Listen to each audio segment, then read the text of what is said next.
Hello बच्चों, welcome back to our YouTube channel bio learning hub. पिछले lecture के अंदर हम लोगों ने breathing and exchange of gases chapter को स्टार्ट कर चुके थे। आज हमारा breathing and exchange of gases का पार्ट 2 है और इस क्लास के अंदर हमारा फर्स्ट टॉपिक है मैकेनिज्म ऑफ ब्रीथिंग। ठीक है, हम सबको पता है ब्रीथिंग जो है हम लोग 2 स्टेप्स में करते हैं। ठीक है, first one inspiration and second one expiration. ठीक है, इसके अंदर हम वही समझेंगे, मतलब इंस्पिरेशन कैसी होगी और एक्सपिरेशन कैसी होगी हमारे बॉडी के अंदर। ठीक है, उसे समझने के लिए आपको पहले पार्शियल प्रेशर के बारे में समझना होगा।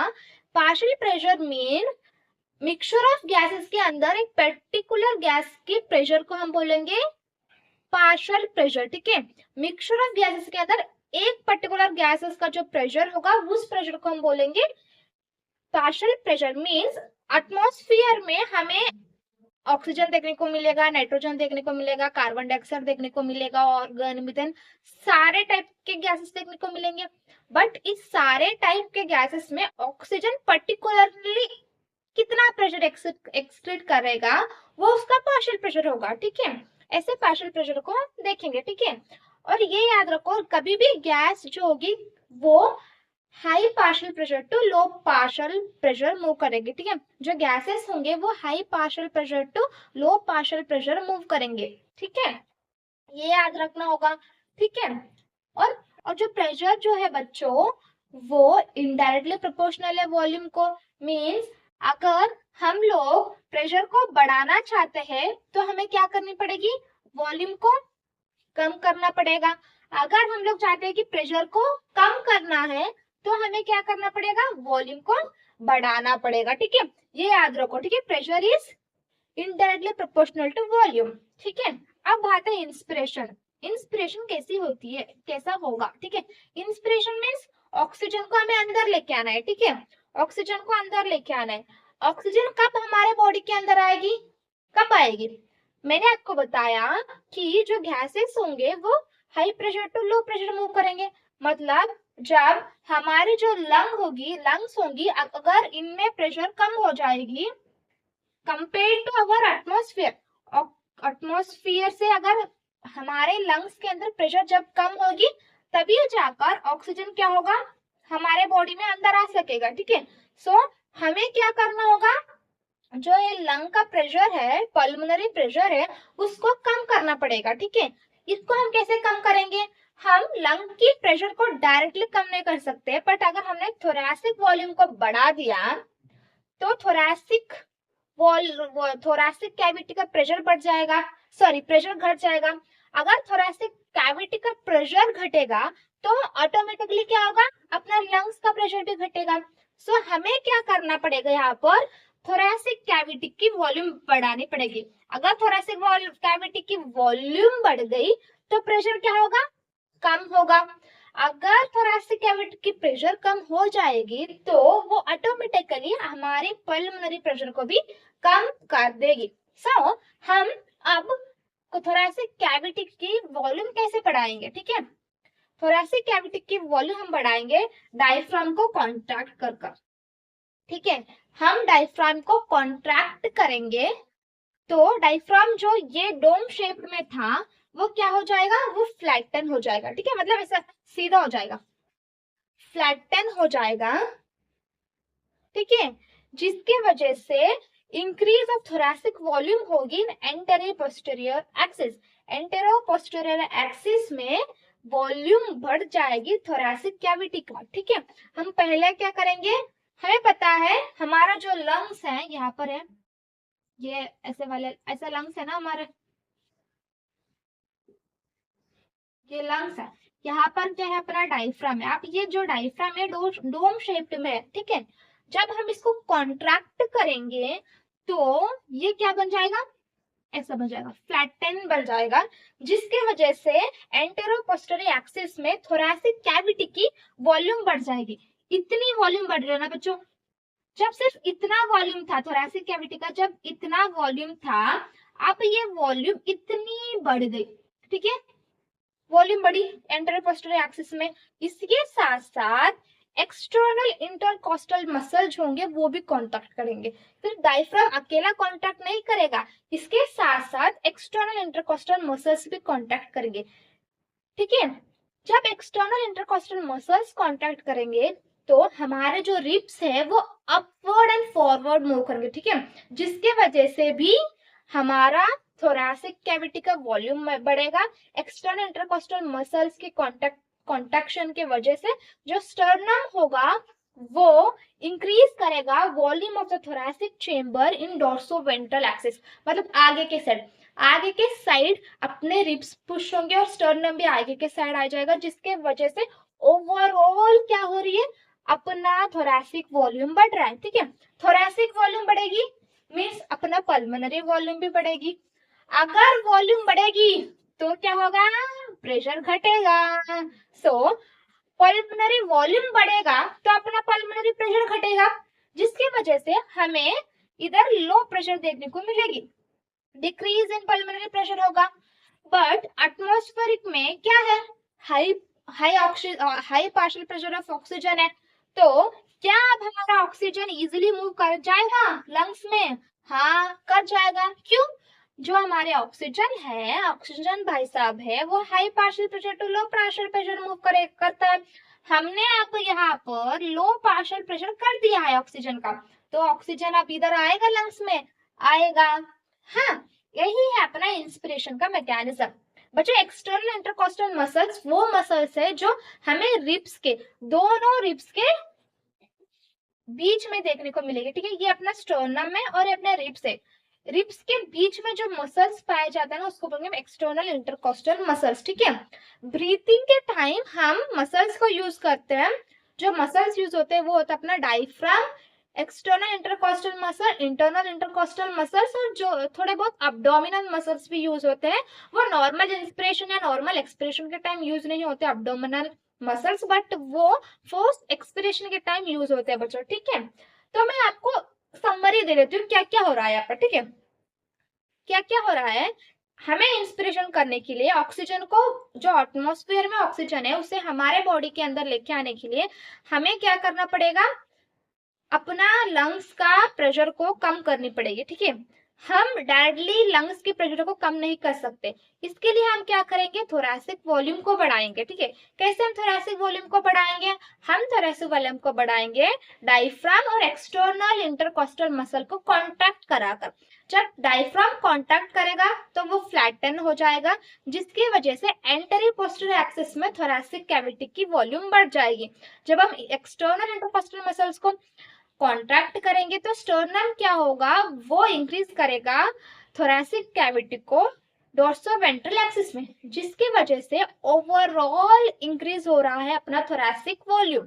ठीक है, जब थोरैसिक वॉल्यूम इंक्रीज होगी एज यूजुअल हमारा पल्मोनरी वॉल्यूम भी इंक्रीज होगा। अगर पल्मोनरी वॉल्यूम इंक्रीज होगा तो पल्मोनरी प्रेशर जो होगा कम हो जाएगा, जिसके वजह से अपना जो ऑक्सीजन है अब easily high partial pressure to low partial pressure move कर जाएगा अपने लंग्स में। ठीक है, क्लियर? इंस्पिरेशन कैसे होगा? Okay, expiration. Expiration means CO2 को हमें एग्जिस्ट करना है अपने बॉडी से। ठीक है, CO2 कब हमारे बॉडी से बाहर जाएगा, जब पल्मोनरी प्रेशर हाइयर होगा कंपेयर टू एटमॉस्फेरिक प्रेशर। जब पल्मोनरी प्रेशर ज्यादा होगा कंपेयर टू एटमॉस्फेरिक प्रेशर, जब हमारा कार्बन डाइऑक्साइड मूव करेगा बाहर, क्योंकि जो गैस होगी वो high pressure to low partial pressure move करेगी ना। सो इसके लिए हमें इसकी प्रेशर बढ़ाने के लिए हमें क्या करना पड़ेगा, थोरैसिक वॉल्यूम को बढ़ानी पड़ेगी। थोरैसिक वॉल्यूम को बढ़ाने के लिए जब हमने इंस्पिरेशन के टाइम जो diaphragm and intercostal external intercostal muscles को कॉन्ट्रैक्ट किया था, हम यहाँ पर अब उनको रिलैक्स कर देंगे। ठीक है, इंस्पिरेशन में जब हमने इन दोनों को कॉन्ट्रैक्ट किया था, अब एक्सपिरेशन में हम इनको रिलैक्स करेंगे। जब ये रिलैक्स हो जाएंगे तो ये अपने अपने ओरिजिनल पोजीशन पे आ जाएंगे। डायफ्राम अपना डोम शेप्ड में आ जाएगा ओरिजिनल पोजीशन में। जो ribs and sternum upward and forward move कर रही थी, जिसकी वजह से डोर्सोवेंट्रल एक्सिस में अपना वॉल्यूम बढ़ा था थोरैसिक वॉल्यूम, अब वो डिक्रीज हो जाएगा, ठीक है। डायफ्राम एक्सटर्नल इंटरकॉस्टल मसल जब रिलैक्स कर देंगे तो डायफ्राम और स्टर्नम दोनों भी अपने ओरिजिनल पोजीशन पे आ जाएंगे, जिसकी वजह से ओवरऑल थोरैसिक वॉल्यूम क्या होगी, डिक्रीज होगी। अगर ओवरऑल थोरैसिक वॉल्यूम में डिक्रीज होगी तो क्या होगा, पल्मोनरी वॉल्यूम भी डिक्रीज हो जाएगा अपना। अगर पल्मोनरी वॉल्यूम डिक्रीज होगा तो क्या होगा, अपना पल्मोनरी प्रेशर बढ़ जाएगा।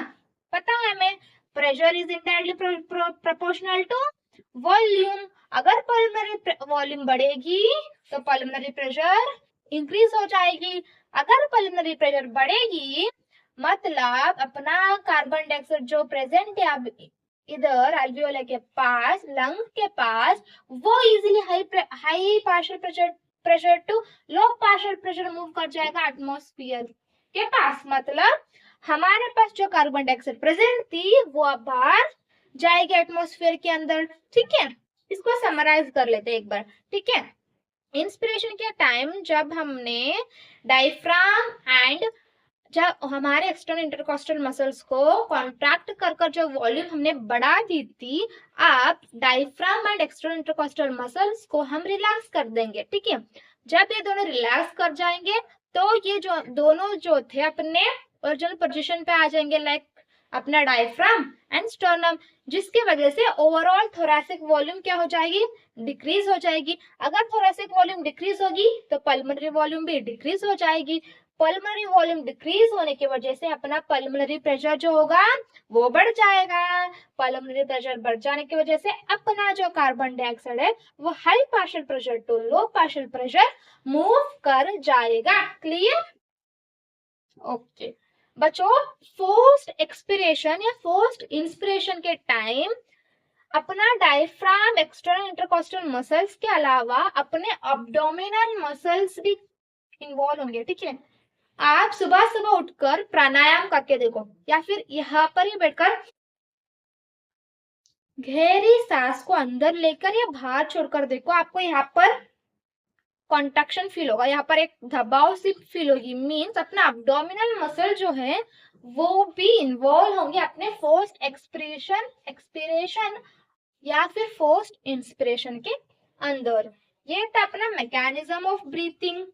और एक हेल्दी पर्सन 1 मिनट में कितना बार सांस को अंदर ले सकता है, कितना बार ले सकता है? जो हेल्दी ह्यूमन होगा वो 12 to 16 टाइम्स 12 to 16 टाइम्स क्या कर सकता है, ऑक्सीजन को अंदर ले सकता है, ठीक है। पर मिनट 12 to 16 टाइम्स वो ऑक्सीजन को अंदर ले सकता है, ठीक है। और जो पर मिनट वो कितना ऑक्सीजन अंदर ले रहा है वो हम किससे नापेंगे, ठीक है। मैंने अब मैं ठहरी हूं तो मैं अब सांस अंदर ले रही हूँ। अब मैंने एक बार जब सांस अंदर ली, मैंने कितना अमाउंट ऑफ सांस को अंदर लिया, उसे नापने के लिए, उसे मेजर करने के लिए हमारे पास क्या है, स्पाइरोमीटर है। क्या? स्पाइरोमीटर है बच्चों, ठीक है। एक हेल्दी ह्यूमन जो होगा वो 12 to 16 times per minute breathe करेगा, ठीक है। 12 to 16 times per minute breathe करेगा और एक ब्रीथ के टाइम वो कितना अमाउंट ऑफ ऑक्सीजन को अंदर ले रहा है वो हम किससे नापेंगे, स्पाइरोमीटर से नापेंगे। Okay clear? Done. Respiratory volume and capacity. बच्चों रेस्पिरेटरी वॉल्यूम जो होंगे वो बेसिक टर्म्स होंगे, जो कैपेसिटीज है ये वॉल्यूम्स को ही जोड़कर बनते हैं, ठीक है। कैपेसिटीज जो होंगी वो वॉल्यूम्स को हम जब ऐड करेंगे तो हमें कैपेसिटीज मिलेंगी। रेस्पिरेटरी वॉल्यूम जो होंगे वो बेसिक्स है, ठीक है। Tidal volume means volume of air inspired और expired during a normal respiration, ठीक है। टाइडल वॉल्यूम मीन्स नॉर्मल सांस को अंदर लेना बाहर छोड़ना। नॉर्मल हम कितना सांस को अंदर लेते हैं और कितना सांस को बाहर छोड़ते हैं उसको ही हम टाइडल वॉल्यूम बोलेंगे। मतलब अब मैं ठहरी हूँ, ठीक है, अब मैं नॉर्मली सांस अंदर ले रही हूँ, नॉर्मली सांस बाहर छोड़ रही हूँ, कोई भी फोर्स नहीं लगा रही उसके ऊपर, ठीक है। तो इस टाइप की रेस्पिरेशन को हम बोल, इस टाइप की वॉल्यूम जो नॉर्मल इंस्पिरेशन है नॉर्मल रेस्पिरेशन से होगी उसको बोलेंगे हम टाइडल वॉल्यूम, जो होगी 500 ml। मतलब जब हम नॉर्मली सांस लेंगे तो हम कितना मिलीलीटर ऑफ ऑक्सीजन अंदर ले सकते हैं, 500 मिलीलीटर ऑफ ऑक्सीजन हम अंदर ले सकते हैं जब हम नॉर्मली सांस लेंगे या नॉर्मली सांस छोड़ेंगे जब हम 500 ml ऑफ कार्बन डाइऑक्साइड को बाहर छोड़ सकते हैं। ठीक है, ये है tidal volume means commonly respiration करना, नॉर्मल ब्रीथिंग को ही हम टाइडल वॉल्यूम बोलेंगे। ठीक है, अब आता है अपना inspiratory reserve volume.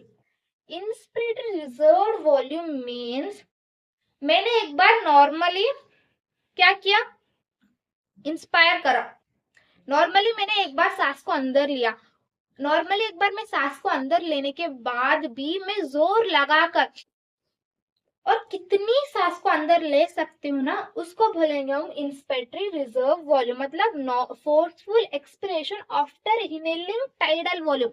Tidal volume मतलब नॉर्मल इंस्पिरेशन करना, नॉर्मल इंस्पिरेशन करने के बाद भी मैंने कितना और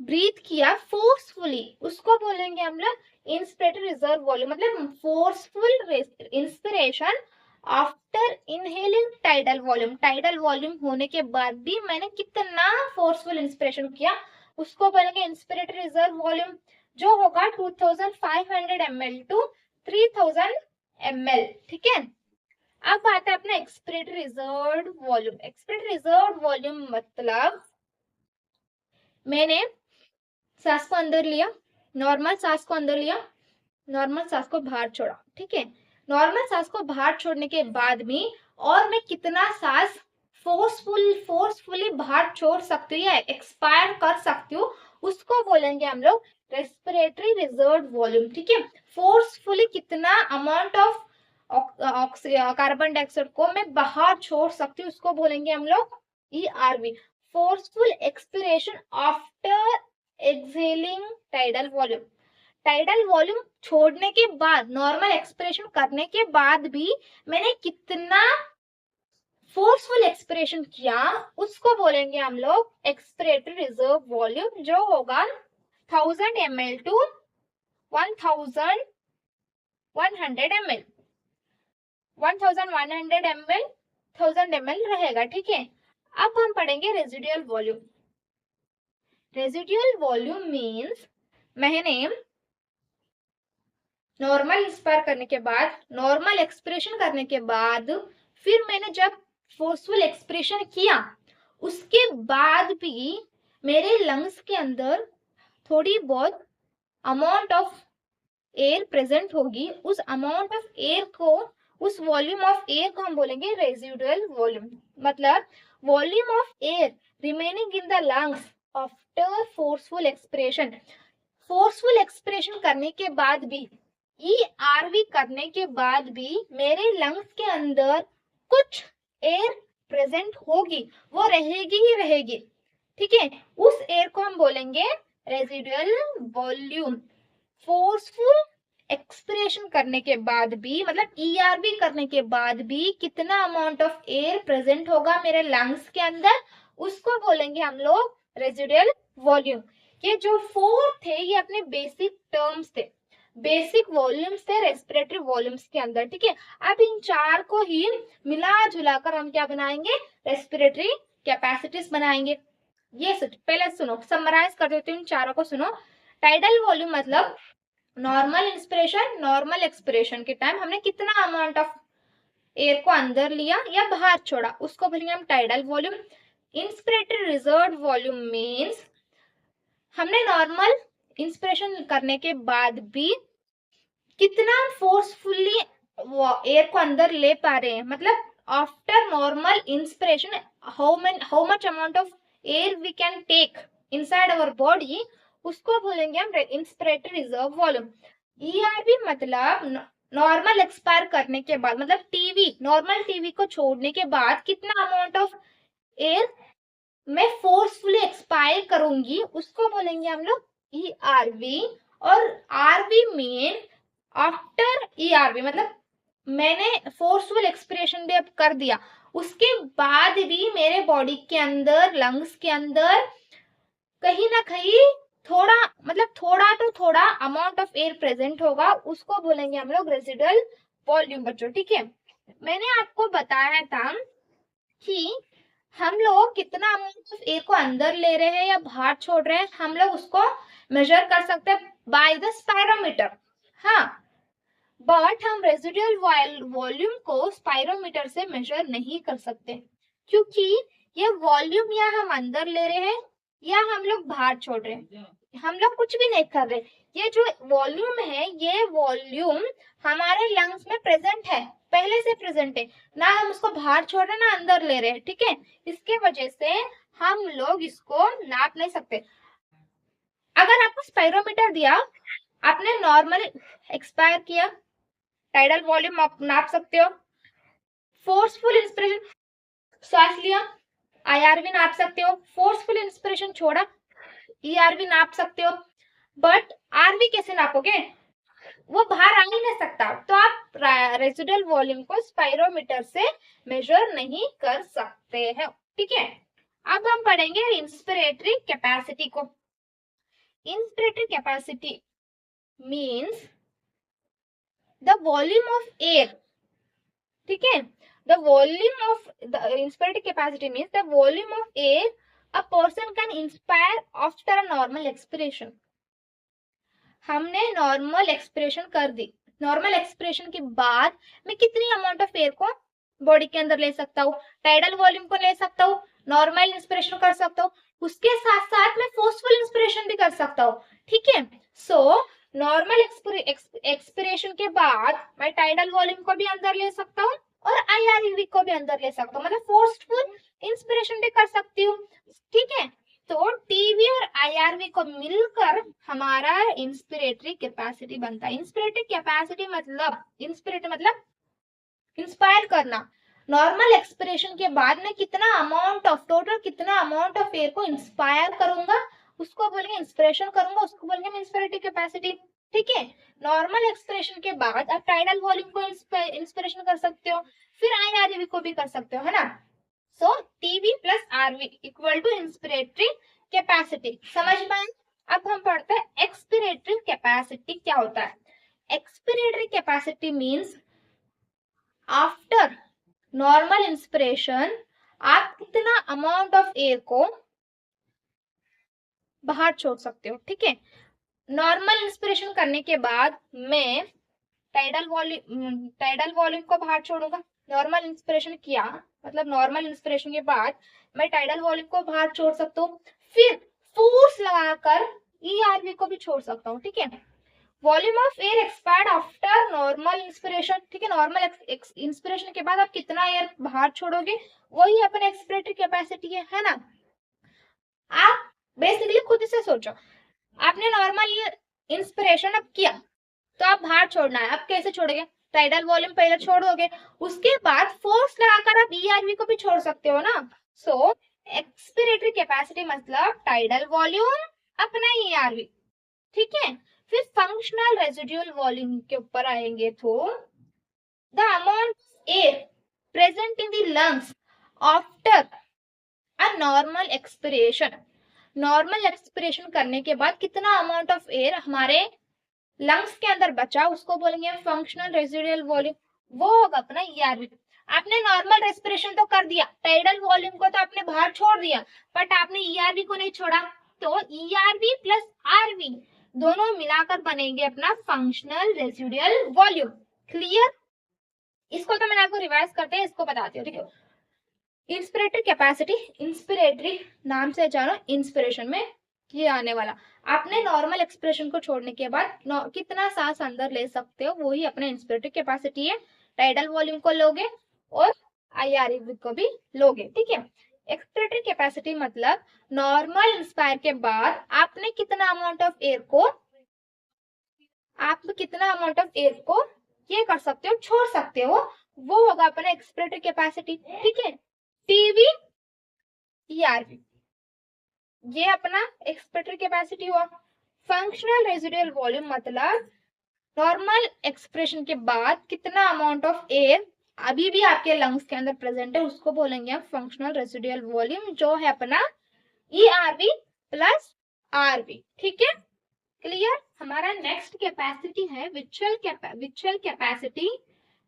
विचुअल कैपेसिटी जो होगा वो टाइडल वॉल्यूम अपना इंस्पेक्ट रिजर्व वॉल्यूम ईआरवी इन तीनों से मिलकर बनेगा। ठीक है, विचुअल कैपेसिटी जो होगा tidal volume, inspect reserve volume, expect reserve volume, इन तीनों को मिलकर बनेगा। ठीक है, मतलब अपना आरवी को छोड़कर, अपना आरवी को छोड़कर जो भी बचेगा, जो भी है वो क्या है, अपना विचुअल कैपेसिटी है। मतलब जो हम अंदर बाहर कर पाएंगे, जो हम एक्सचेंज ऑफ गैसेस कर पाएंगे, वो है अपना vital capacity TV IRV plus ERV अपना रेजिडुअल वॉल्यूम को छोड़कर, मतलब आरवी को छोड़कर। ठीक है, जो टोटल लंग कैपेसिटी है ये टोटल है, मतलब अपना इधर टाइडल वॉल्यूम भी आया, इंस्पेक्ट रिजर्व वॉल्यूम आया, ईआरवी भी आया, अपना आरवी भी आया। ठीक है, टोटली कितना है उसको भी हम बोलेंगे total lung capacity TV plus IRV plus ERV plus RV. अब बच्चों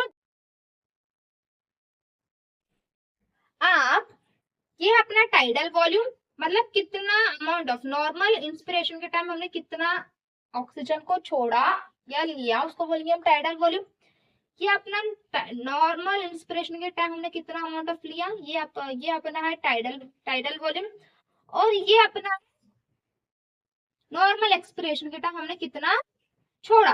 ठीक है, ये अपना हुआ टाइडल वॉल्यूम। ठीक है, यहाँ तक तो अपना टाइडल वॉल्यूम है, मतलब नॉर्मली हम कितना इंस्पायर कर रहे हैं अपना टाइडल वॉल्यूम।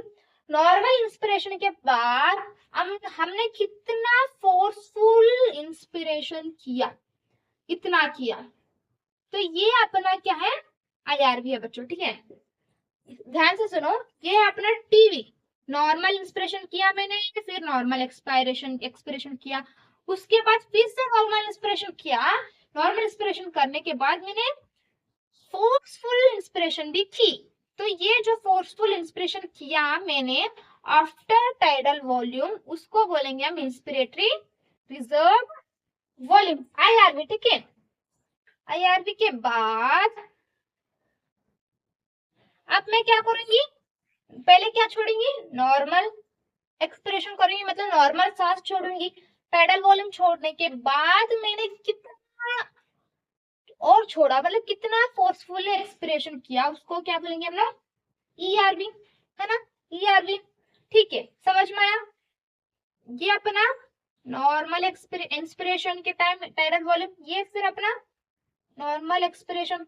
उसके बाद मैंने कितना नॉर्मल इंस्पिरेशन के बाद कितना amount of air forcefully inspire किया, वो है अपना आईआरवी। ठीक है, उसके बाद मुझे अब इसको छोड़ना भी है। पहले मैं क्या छोड़ूंगी, नॉर्मल टीवी को छोड़ दूंगी। नॉर्मल टीवी को छोड़ने के बाद मैं कितना फोर्सफुली एक्सपायर कर सकती हूँ उसको बोलेंगे हम लोग ईआरवी।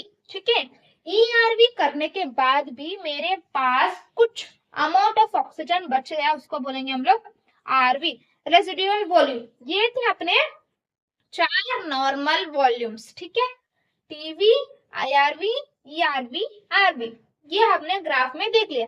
अब हम देखते हैं आईसी मतलब इंस्पिरेटरी रिजर्व वॉल्यूम।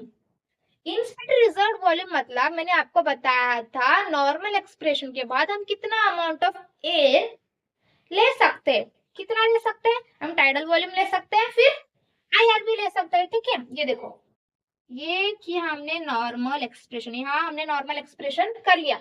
उसके बाद हमने कितना अमाउंट ऑफ ले रहे, पहले हमने टीवी ली, उसके बाद हमने आईआरवी ली।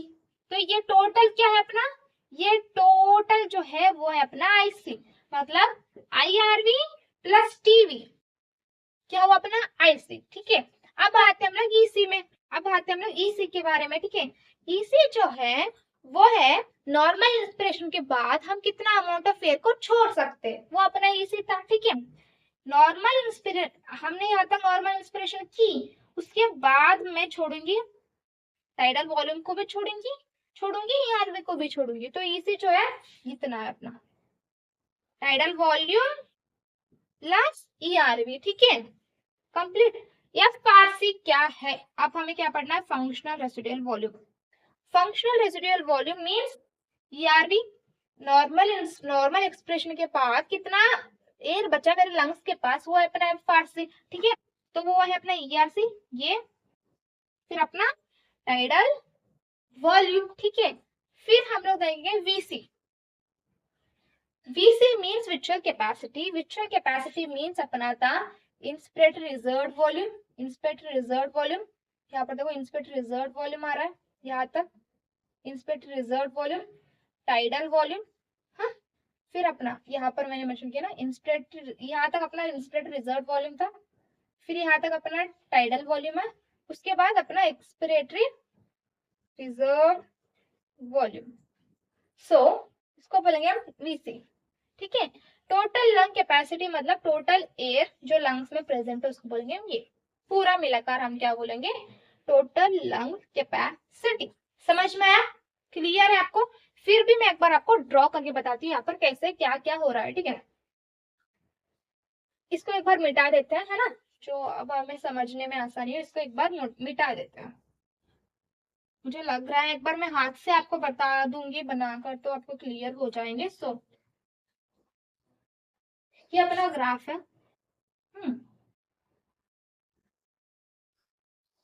ठीक है।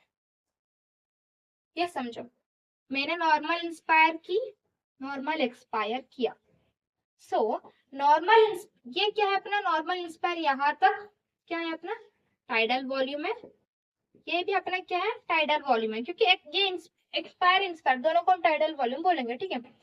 नॉर्मल इंस्पिरेशन के बाद मैंने कितना फोर्सफुल इंस्पायर किया, इंस्पिरेशन किया, उसको बोलेंगे हम लोग, मैंने यहाँ समझो मैंने यहाँ तक इंस्पिरेशन किया तो उसको बोलेंगे हम लोग आई आर वी, मतलब टाइडल वॉल्यूम के बाद मैंने कितना लिया, वो है अपना इंस्पिरेट रिजर्व वॉल्यूम। उसके बाद अब मुझे क्या करना, मैं क्या करूंगी, पहले नॉर्मल एक्सप्रेशन करूंगी यहाँ तक, है ना, नॉर्मल एक्सप्रेशन टीवी को छोड़ दूंगी। उसके बाद मैं फोर्सफुल एक्सप्रेशन करूंगी, है ना, फोर्सफुल एक्सप्रेशन करूंगी, उसको हम बोलेंगे ई आर वी, मतलब टाइडल वॉल्यूम को छोड़ने के बाद भी मैंने कितना फोर्सफुली एक्सपायर किया, उसको बोलेंगे हम लोग ई आर वी, ठीक है। ये अपना क्या था, ये अपने ये थे, मैंने इतना ई आर वी छोड़ दिया है, अभी छोड़ दिया मैंने फोर्सफुल एक्सप्रेशन करने के बाद भी थोड़ा अमाउंट ऑफ एयर बचा मेरे बॉडी के अंदर, उसको हम बोलेंगे आरवी, रेजिडुअल वॉल्यूम, ठीक है। मैंने आपको बताया था जो अपना इंस्पिरेटरी रिजर्व वॉल्यूम है वो आईआरवी प्लस टीवी है, मतलब ये क्या हुआ अपना आईसी हुआ। और मैंने आपको बताया था मेरे हमारा ईआरवी क्या है, टीवी और ईआरसी, उसको बोलेंगे हम ईसी।